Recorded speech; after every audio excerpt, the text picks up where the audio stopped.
Tootmistarkvarade jaoks on väga olulised kontaktid ja nii ka esiili jaoks. Ja vaatame siis, mida esiili kontaktidega saab teha. Me saame luua kontaktide registri, kus meil on ära öeldud siis selle kliendi nimi, temale vastav kood, kas ta on klient, tarnija, vastavalt sellele siin ka teha erinevaid värvilahendusi, öelda, kes on selle ettevõtte kontaktisik, telefoninumber, email, mis keeles nad suhtlevad, ehk et mis keeles me saadame neile dokumente, registrinumbrid, käibemaksutsoonid, aadressid ja nii edasi.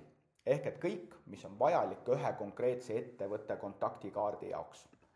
Kui siit vajatada paremat klikki, saame näidata, et tegelikult on siia võimalik infot lisada veel juurde. Aga vaatame ühte kontaktikaarti ka lähemalt.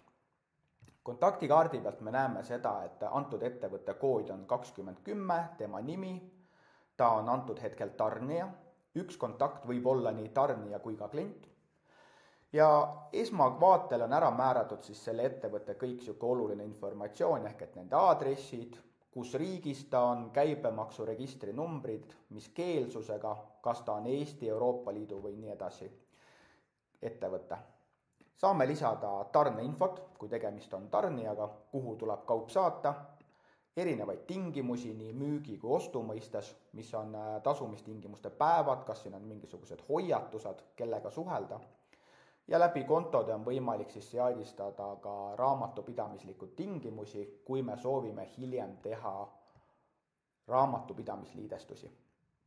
Aga tekib meil tihtipeale selline küsimus, et väga palju infot, väga palju kliente, meil on need raamatupidamisprogrammis kõik olemas, kuidas me saame need lihtsasti esiili.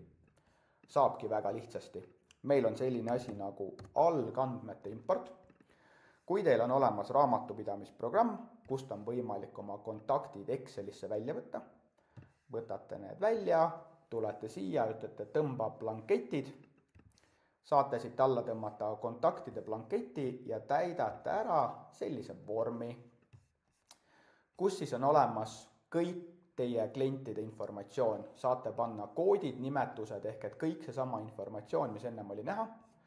Loote endale sellise Exceli ühe korra, kui esimest korda käivitate.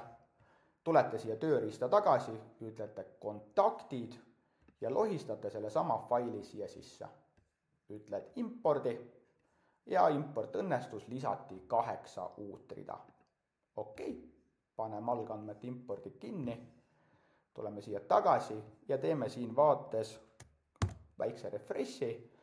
Ja ma tean, et kõik ettevõtted, mis ma siia näiteks praegu lisasin, olid siukse nimetusega nagu ettevõtte ABCDE. Nagu näha, koodidesse saab lisada tähti, numbreid, tähinumbri kombinatsioone ja nii edasi. Ja kõik see informatsioon, mis mul siis eelnevalt oli olemas, selle ma sain siia ilusti lisada. Okei, aga nüüd mul tekib selline olukord, et mul tuleb üks klient ainult juurde ja ma sooviksin ta võimalikult ruttu siia saada. Pole probleemi, paneme siit uus, tekib meile kontaktikaart ja paneme siia sisse siukse linnukese nagu soovita nime.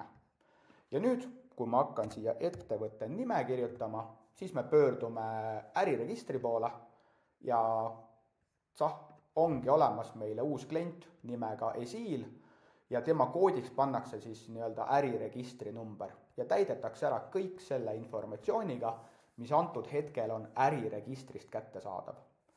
Loomulikult need väljad, mis siin täidetud ei ole, need peaksite te ise siis sisestama, kas siis kontaktisiku, mobiilinumbri ja nii edasi. Ja selline ongi esiili kontaktide lisamise võimalus. Ja peamine eesmärk on selleks, et kõik järgnevad dokumendid oleks konkreetsete andmetega täidetud.